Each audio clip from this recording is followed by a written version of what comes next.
Are we going to Ms. Bonilla? Ms. Bonilla. Doesn't she have two? Which is the first file item? This one? The first one is AB 63. 63? All right. AB 63. Hi. Well, good afternoon. Happy to be here today. Would you like me to start with AB 63? Yes, file item number 3, yes. Okay. Thank you, Mr. Chair and members. I want to begin by saying I accept the technical amendments included in the committee analysis. Present AB 63, which was originally introduced by former Senator and now Congressman Marc Desaulniers last year. And it really seeks to establish a new revenue stream to help prevent school violence. It's very important. It was interesting down in my district just a few weeks ago, did a forum at a middle school along with Facebook, and it was on bullying. And there were parents there, but there were also a couple middle school kids. And it really brings home how real and how in nearly every school and community there are issues around bullying that escalate sometimes into violence. And what this license plate fund seeks to establish is revenue for a program that is essentially without any funding right now, and this has the potential of developing that revenue that could then be used to do a program that was very helpful when it did exist until the funding was eliminated, and so that's our hope. So specifically, it would require CDE, the Department of Education, to apply to DMV for the sponsorship of a specialized license plate. We are hoping that CDE would probably use children to perhaps design the decal that would be on the plate, and that we would involve the school children in our state in this effort as well. And then, of course, if we are successful in recruiting enough applicants for the license plate, we would have programs that could then be instituted again on our campuses in the K-12 system. AB 63 attempts to assure that these programs would have the funding. Programs may include bullying, cyberbullying, intervention, safe school planning, gang risk intervention, school personnel training, crisis preparedness and response.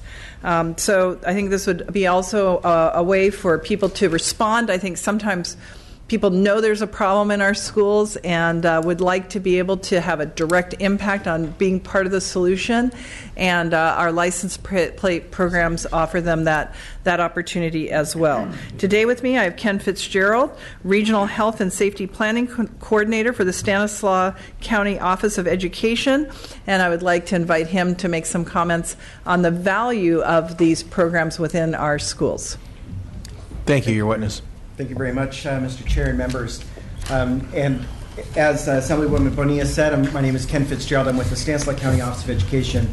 I've been providing this school safety training very similar to what this bill would support for the past 6 years at that agency. And we are one of 11 regional leads that have been identified by the California Department of Education to serve as this role, and I serve 5 counties in the Central Valley area. With funding provided through the School Safety Violence and Prevention Funds previously provided, we have provided training in comprehensive school safety planning, crisis response, and bullying prevention and intervention. These workshops help prepare leadership staff at schools and safety committee members to develop safety plans, prevent and mitigate hazards, respond to school crises, and prevent and reduce bullying. We also were able to stay current on best practices and study emerging trends and issues in school safety. With the rise in technology and the way that students love to get their hands on new stuff, things change on a regular basis, and it's important for our statewide experts to stay up on what needs to be addressed. This investment helped us maintain this high-level expertise, which directly benefited the school districts we served. Over the past 6 years, we have trained more than 2,200 people, including school administrators, law enforcement partners, and safety committee members. Our partnerships with law enforcement have been crucial in coordinating such activities as active crisis simulations, where we actually play out what schools would do to respond to an emergency. This collaborative training has been possible through this previous funding and would be restored with our ability to, with AB 63.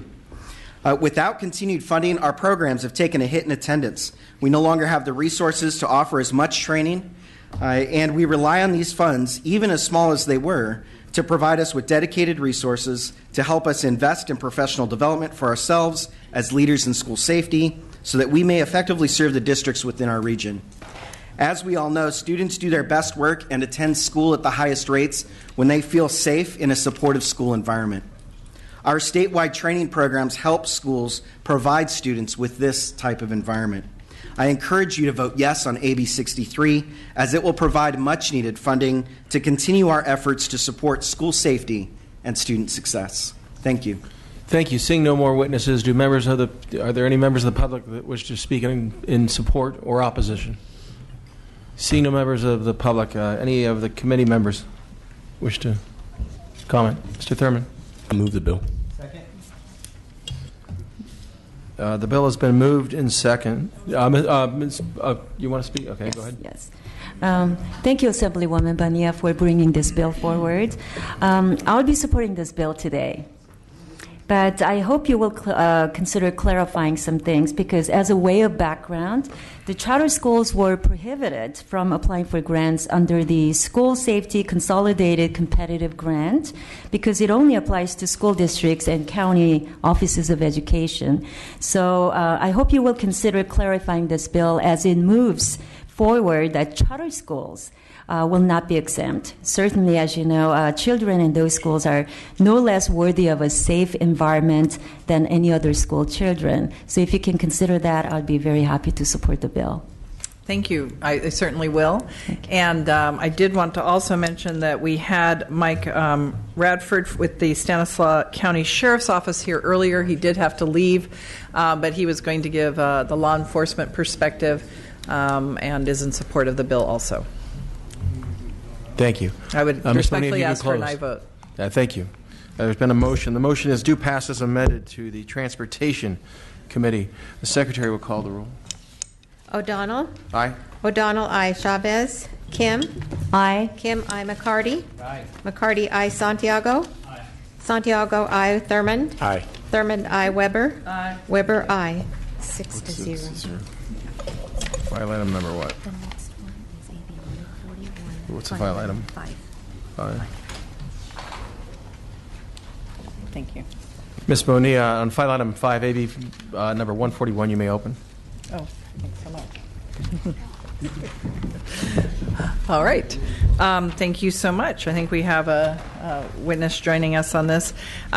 This is a bill I feel strongly about. I have a personal interest in it. It's teacher induction.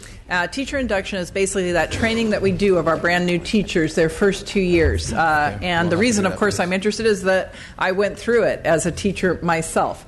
And even more interested because of my 4 daughters, my third daughter is currently in her first year of teaching high school Spanish, and she is in an induction program. Now, she is very fortunate because she's in a school district that is absorbing the cost.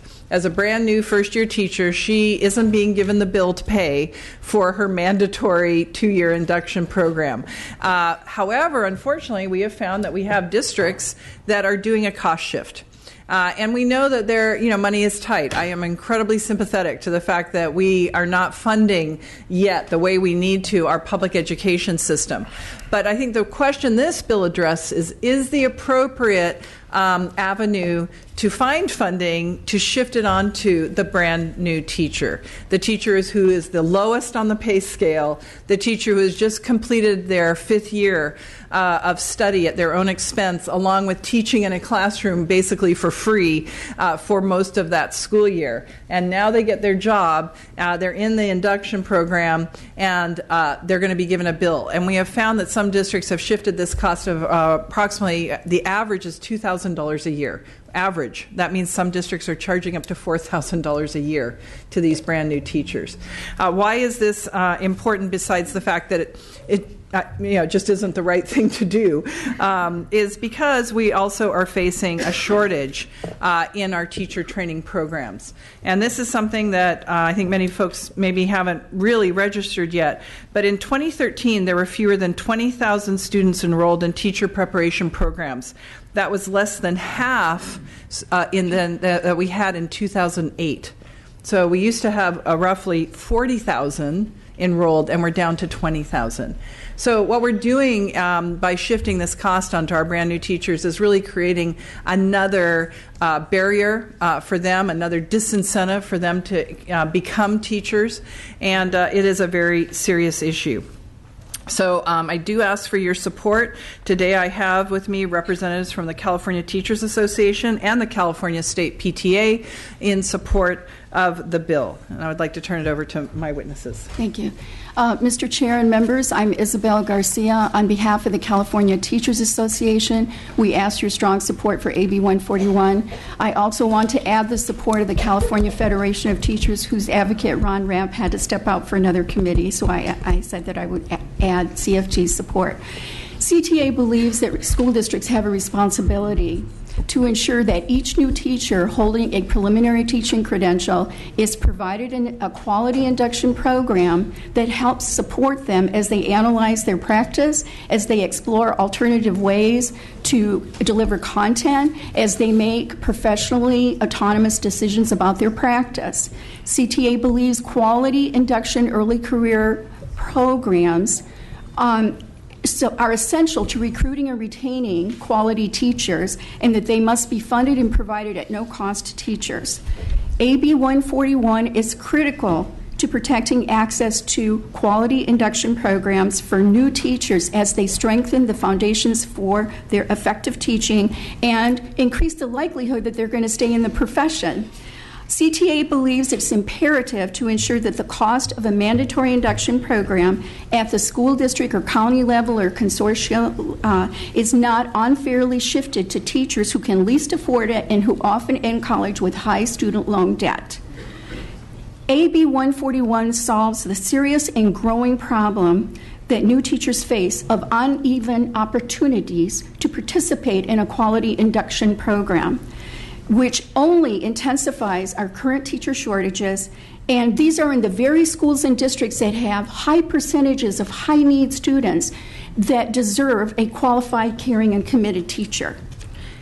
Teachers in California work hard to serve the 6.2 million diverse students, and we really need this bill, and we believe this bill is consistent with the governor's budget focus on teacher preparation, improving teacher preparation programs, and we think this bill is the gateway to that and fundamental.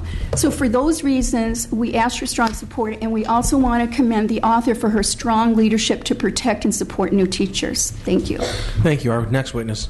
Donna Archukovich, California State PTA. We support policies and programs that provide financial and professionally based incentives that encourage individuals to enter and remain in the teaching profession. Teachers are required to participate in an induction program sometime during the first 5 years of their career. This requirement is important for beginning teachers. It's a terrifying time for many beginning teachers, figuring out the curriculum, deciding on classroom policies, connecting to students and parents. It can be intimidating. I remember hundreds of years ago when I was a beginning teacher. If on top of that, teachers are required to find an induction program and then pay for it, it simply isn't fair, and it doesn't make good sense. As Assemblymember Bonilla pointed out, very soon we're going to be experiencing a shortage of teachers.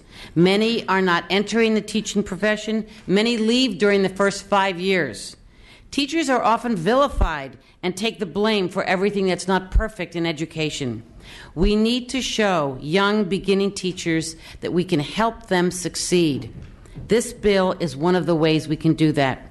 The California State PTA, the largest child advocacy organization in the state, urges the committee to vote yes on this important bill. Thank you. Thank you. Do any members of the public wish to express support? Please just state your name, your affiliation, and your position only. Thank you. I am Jen Shilan. I'm a charter school teacher, and I stand with staff in recommending an amendment to this bill to specify that charter schools are also included. Thank you. Ray Burnell with the California Catholic Conference. We are in strong support of the bill. Thank you. Thank you. Any opposition? Seeing no opposition, members of the committee that wish to comment? Yes. Ms. Weber. And let me say I do accept the amendments. I'm sorry? I don't think I said at the beginning, but I accept the thank committee you. amendments. Just a quick question. We were chatting because I know at one point a lot of schools had this, got a grant, had some money to do it, and then the money went away or got folded in the LCFF, blah, blah, Right. blah, blah, blah. So at this point, and so I thought I'm clear and about, as I'm reading this, that I'm clear. This is basically saying, okay, they're going to have to do this induction, which is a good thing. And the districts are going to have to pay for it. Is that correct? Mm-hmm. Okay, Yes. fine. So that it will come out of their LCFF or whatever grant they get or whatever money. So it's not like developing another pot of money and stream, because we were trying to figure Right. that out. Sounds great. Okay, good. No problem. Thank you. And ultimately, we hope this will become part of a much larger teacher induction effort. So thank you. Ms. Youngkin. I would like to make a comment, and also it could be a question just for clarification purposes. I do strongly support the teacher professional development, and I believe having teachers that are well qualified and also given the tools so that they can teach our students with a quality education is totally needed. My concern with this bill is the fact that this one mandate. Again, in my earlier comments with other bill was, while I'm very supportive, I'm concerned about the mandates, the unfunded mandates, and as Ms. Weber just mentioned, the professional teacher development is a central issue, and most local school districts, they already have that in their local planning. So I would be supportive if it was a state mandate, by leaving it up to the local control. Would you be able to clarify that, and would that be part of the amendment? Well, right now it's a mandate on the new teacher, so they have to take this program. I think we have two separate issues here, because I think the mandate really exists.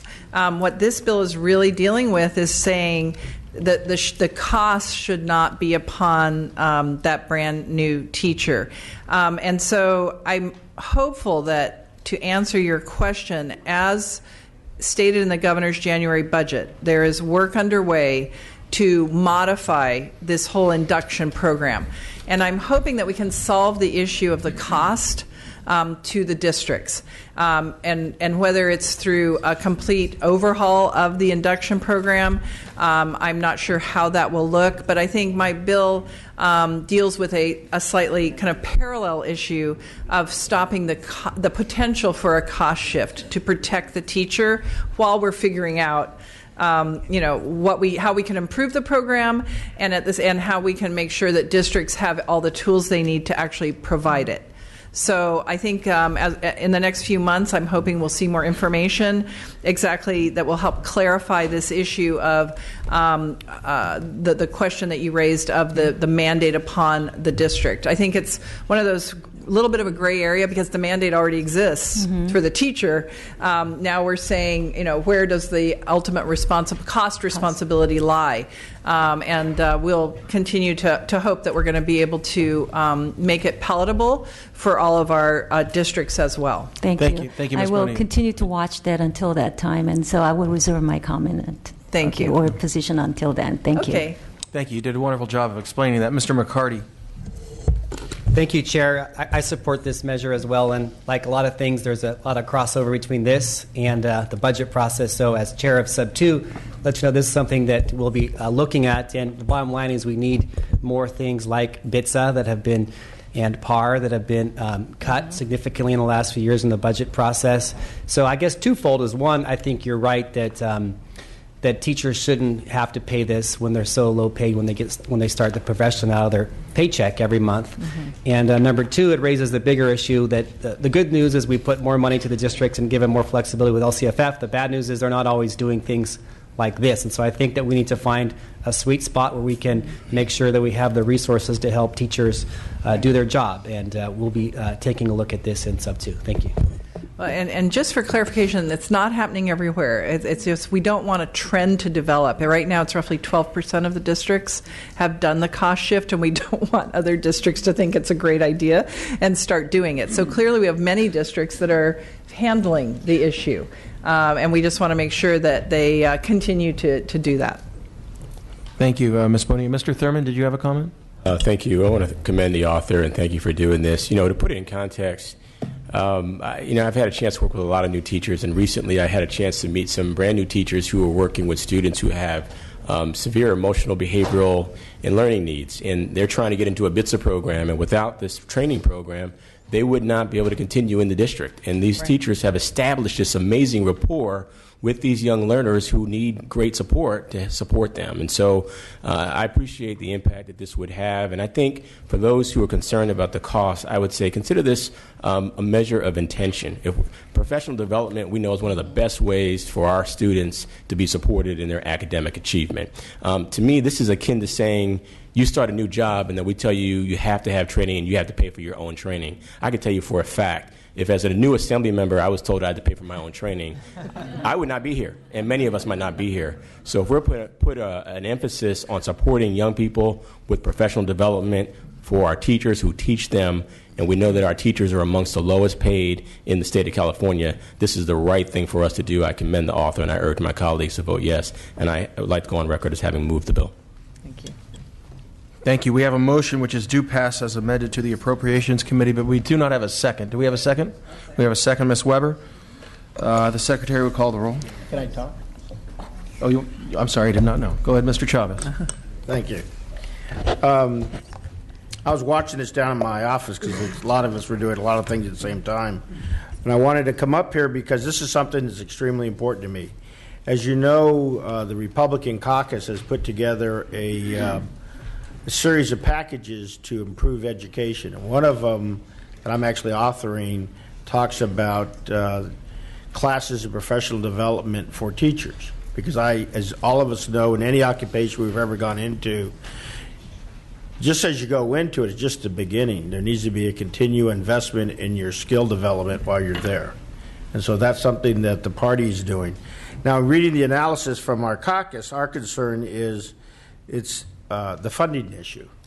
But as my partner in Sub 2, the chair, and I have the opportunity to sit there and talk about it, I would be really supportive and agreeing that when we meet in Sub 2 that we actually fund this. Because if we don't make it a priority in our budget process, then my fear is that when it gets down to the districts, it's going to get fitted away. And not that we don't want to challenge local control funding, because I think we don't want to do that, but we do want to make our intent known that we want an investment in our teachers for the professional development. So for that reason, I'm going to break from my group and support this bill. Thank you. And just Thank you, Mr. Chavez. Any further comments from the committee members? Ms. Bonilla, you may close.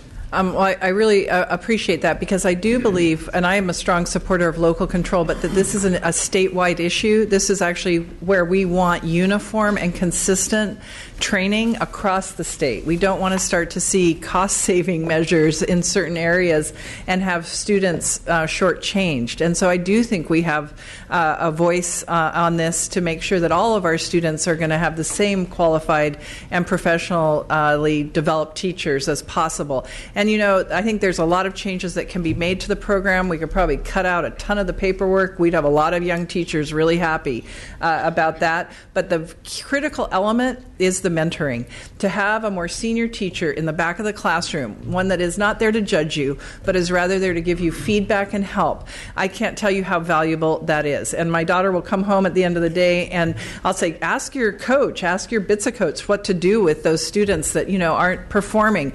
And it really is critical to what we're all trying to do, which is have all of our students be successful in the state. So it's a very valuable program, and thank you for giving your time and attention to it today. I do ask for your aye vote. Thank you. The Secretary will call the roll. O'Donnell, Aye. O'Donnell, I. Chavez. Aye. Chavez, I. Kim. Kim not voting. McCarty. Aye. McCarty, I. Santiago. Aye. Santiago, I. Thurman. Aye. Thurman, I. Weber. Aye. Weber, I. 6-0. The item passes 6-0. Thank you. And I do need to make a quick announcement because of my, I guess, poor induction program or lack of training. I did not call out the last vote. So the vote on AB 63 was 6-0. The bill is out.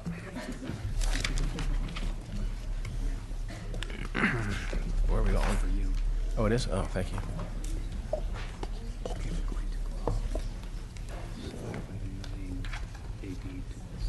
Okay, we'll now hear from Ms. Grove. File item 9, AB 207.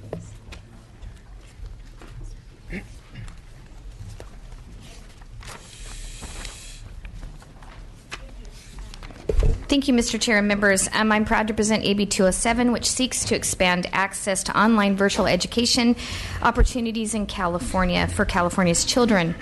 Virtual online charter school is specified as a charter school in which 80% of the teaching between the teacher and the student is performed or occurs on the internet.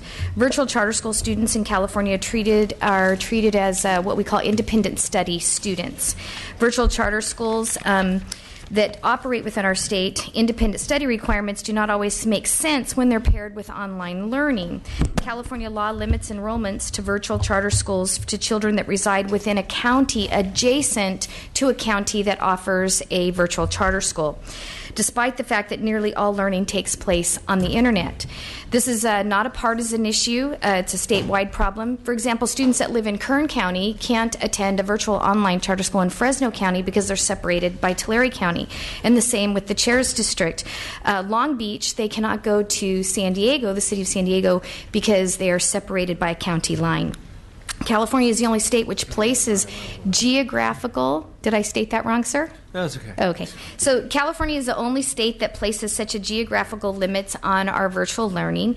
And despite the advantages of virtual charter schools being good for many of our California children, some students who are desperate for additional options are denied access to quality charter schools just because a county line divides them.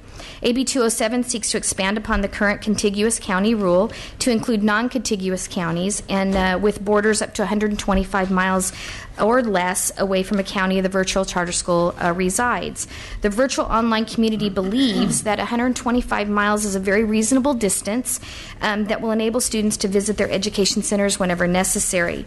We should embrace this new technology and not run from it. Parents seeking online education opportunities for their children should not be limited simply because of the county line happens to stand in their way. AB 207 will allow for a high-quality education.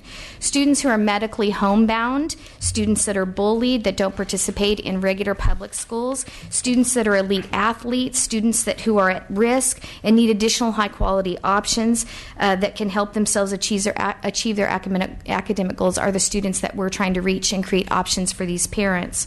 With me to testify today is Richard Savage, the Executive Director of the California Connections Academy, and Irene Burgess, who's a parent with a very compelling story to tell about her children and the access to virtual online charter schools.